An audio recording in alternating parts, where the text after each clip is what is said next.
Hello, everyone, and welcome to the 2018-19 Test Security, Ethics, and Administration Training for Augusta USD 402.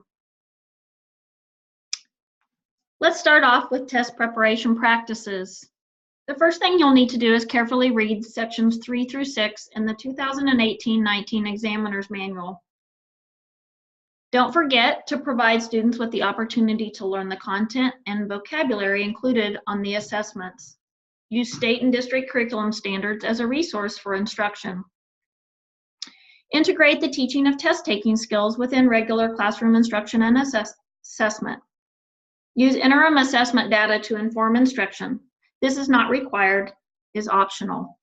One can set up and administer interim tests through the Educator Kite portal. Directions for creating and administering interim assessments are on pages 34 through 56. This will help you get started. Ensure that all accommodations being provided to a student on the state assessment are done regularly on all instructional assignments, as well as classroom, district, and standardized assessments. Assure that students are exposed to the KITE technology practice for students and practice tests. Students can access these through the KITE student portal, formerly known as the Student KITE client. Testing accommodations. The definition of accommodations. These are tools and procedures in the area of presentation, response setting, and timing scheduling that provide equitable access during instruction and assessment for all students. For a child to receive an accommodation on any state assessment, it must be documented, coded in the child's SIP, SPED, IEP 504 ELL plan, and in the test type accommodation sheet, which is located in your building Google Sheet. The accommodation or accommodations must be provided on a regular basis throughout the school year. If they are not, it or they cannot be provided on the state assessment. See the resource to the right for more information. The test type accommodation Google Sheet. Grade level or content area teachers will complete this task in their building Google Sheet under the TT Accom tab, which you'll see in the next slide, for all students that will be receiving special accommodations and or for those taking a different test type, such as the DLM. Here is a snapshot of the spreadsheet, and you'll see down in the bottom right where the red tabs are located, you will select the appropriate one, then enter test type accommodation information for students. Some additional information about testing accommodations. If a student is coded for accommodations, the teacher must submit the child's plan to the building test coordinator before testing begins. If a child is coded for text-to-speech, TTS, the form at the right and requested documentation must also be completed and submitted. Revisions can be made to the TT Accom sheet under the TT Accom tab if changes are made to the child's plan before test administration occurs. If updates are made, you must inform Holly so she knows to make changes in KITE and the KITE portal and kids as well. PNP protocol. DLM assessments. The SPED teacher will enter the child's PMP information and each child's complete first contact surveys in the KITE portal. For general or summative assessments, Holly will enter those in the KITE portal using the test type accommodation data collected from each building. This will be conducted on March 8th. Inappropriate use of accommodations. Reading to students any text, including isolated words, in the reading/ELA passages on the ELA test is prohibited. Violations will result in the student being counted as not tested. Use of a calculator on the non-calculator portion of the math assessment is also prohibited. This applies to all students, including 504 and SPED IEP students. If a student uses a calculator on the non-calculator portion of the assessment, the test will be invalid and the student will be counted as not tested. In addition, use of teacher-generated or student-generated journals, notes, logs, etc. is prohibited on the ELA/reading, math, and science assessment. Use of commercially made, teacher-made, or teacher-generated graphic organizers is also prohibited. Acceptable test practices. Acceptable test practices are available to all students. These are not considered accommodations and are not documented in a child's plan. If a student raises their hand, a teacher may pronounce a single word, a single distractor, or a single question that appears on the assessment. The exception: a teacher cannot pronounce any word that appears in the ELA/reading assessment passages. This is not considered an accommodation and can be done with any or all students. The teacher should use professional discretion regarding the number of times a student may request. Students are allowed to use graph paper, blank paper, acceptable manipulatives, and other approved materials. For example, the math resource, which is new this year. Math and science, manipulatives that are routinely used in the classroom can also be used during test administration. The manipulatives must be chosen by the student. The teacher may neither suggest a particular manipulative nor insist that a manipulative be used. If you have a question about whether a particular manipulative is allowed, please email Holly the question and she will contact KSDE to acquire an answer. There's also information about allowable manipulatives in this blue link. Online tools are also available to students as they take assessments in the KITE portal for students. Calculator usage. Please refer to pages 24 and 25 in the 2018-19 Examiner's Manual. For science, the calculator needed for the science assessment is available in the KITE Student Portal Toolbox. When students choose to use a handheld calculator, the memory must be cleared both before and after each testing session. Search online for specific instructions regarding how to clear the memory for the different types of calculator students will be using in your classroom.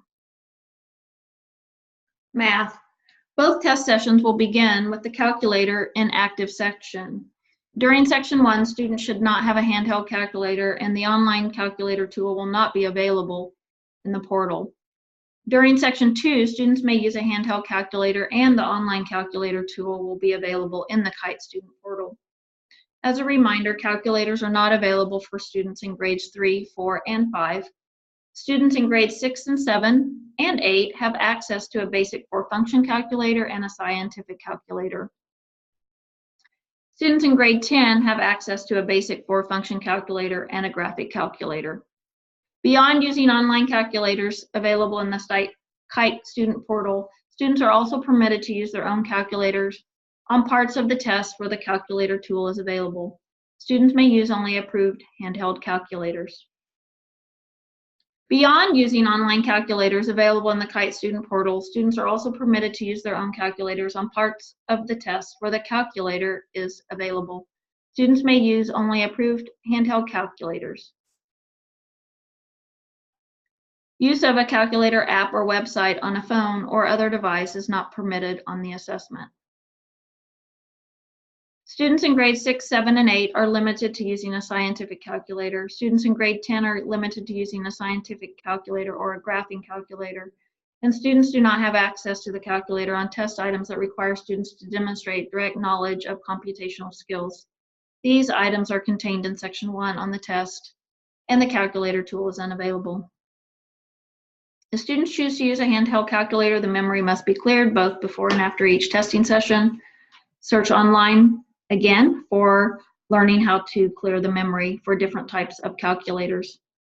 At the break between the calculator inactive and calculator active section, students may get out a handheld calculator.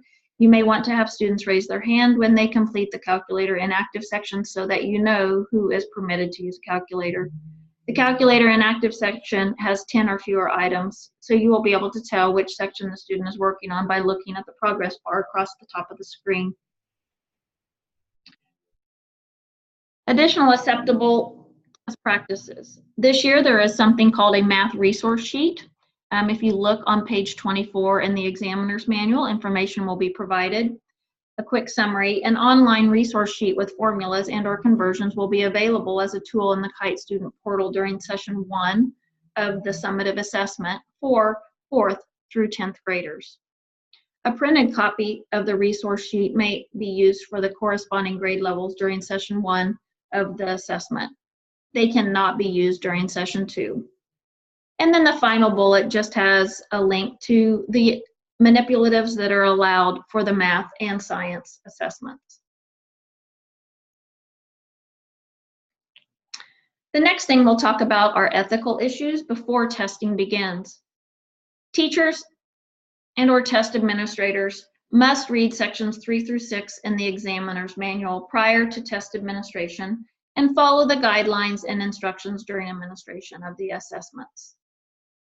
Don't forget to remove or cover bulletin board displays, fact tables, charts, and diagrams, and other instructional materials that may give assistance or advantage during testing. Have appropriate manipulatives available for math and science. Student use is optional. Teachers will need to bring these to the testing location and will also provide them to staff members, or will need to provide them to staff members testing students in separate locations, for example, small groups or one-on-one. Do not use actual or altered test questions, clone or parallel for practice or instruction. Teachers and test administrators are not allowed to teach or review the content assessed indicators on the same day the content assessment is being administered. Once testing has started, all reviewing should cease. Prior to taking any assessment, encouragement to students can be offered. Help students approach testing in a relaxed and positive manner. Prior to entering the testing environment, it is appropriate to go through test reminders with students. You will find some of these at the link provided and are welcome to add more or take some off if you would like. Once you have entered the testing environment, login information and scratch paper can be distributed. Scratch paper cannot be graded, and you cannot require that a student show work and/or take notes on the scratch paper. Ethical issues during testing. Eliminate all distractions such as bells, telephones, school intercom systems, etc. This is something you'll need to mention to your building administrator, as you may not have control over all of these. Don't rush your students when they're testing. Make sure they have as much time as they need to complete each section of an assessment. Actively monitor the testing session. Moving around the room encourages students to focus on their work. Do not coach or cue students in any way during test administration. This includes gestures and facial expressions. Do not respond to questions during testing that would help the student to understand the question, aid them in responding to an item, or encourage them to edit, redo, or change a response. Do not ask students how they got an answer. Do not do anything that would let the student know whether an answer is correct or not. Students may use blank paper to show and check their work. This must be collected and destroyed upon completion of the entire test. When students are finished, the proctor should verify the end review screen upon completion of the test to see that all questions have been answered before a student exits the test. The proctor may not go back and review each question individually with the student. After testing, make every attempt to test students who were absent during the scheduled testing window.